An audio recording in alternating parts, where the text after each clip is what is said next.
बाबू लेदी साहब, एक तो इस पर भी रिस्पॉन्ड कीजिएगा जो कामरान साहब ने कहा है, and on the other hand आपका ताल्लुक पाकिस्तान पीपल्स पार्टी से है और Pakistan people's party in fact JOIF से भी बहुत सारे लोगों ने दहशतगर्दी के अटैक्स को सहा है, लोग शहीद भी हुए हैं।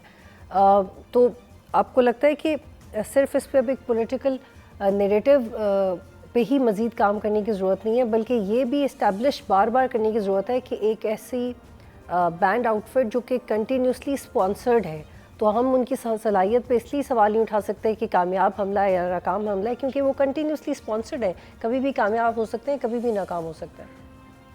वलीदी साहब, देखिए, बलूचिस्तान के अपने जो है पर्टिकुलर जो है वो पॉलिटिकल और ज्योग्राफिकल डायनेमिक्स हैं। और बलूचिस्तान की जहाँ तक दहशतगर्दी की बात है तो उसके में मल्टीपल अवामिल हैं।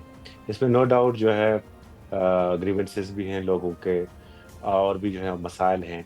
लेकिन जो सबसे ज़्यादा जो बड़ा मसला है वो हमारे पोरस बॉर्डर्स हैं, और वहाँ से जो बैरून मुल्क ममालिक में बैठकर जो हॉस्टाइल एजेंसीज हैं, जिस तरह वो स्पॉन्सर्ड कर रहे हैं, जिस तरह वो सपोर्ट कर रहे हैं, और इतनी बड़ी दहशतगर्दी और इतना बड़ा नेटवर्क जो है बगैर बैरूनी सपोर्ट के वो मुमकिन ही नहीं है।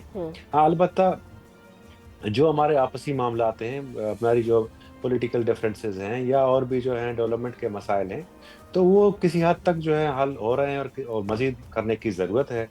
तो उस पर जो है फेडरल गवर्नमेंट, प्रोविंशियल गवर्नमेंट, हमारे जितने भी स्टेक होल्डर्स हैं, वो सब मिल के जो है काम कर रहे हैं। जो हमारे लूप होल्स हैं, जो हमारे वीकनेसेस हैं, उनको भी एड्रेस करने की कोशिश कर रहे हैं। जो इस सारा सिलसिला है उसके मुहर्रकात हैं, उसको भी देखने की कोशिश कर रहे हैं। ठीक है।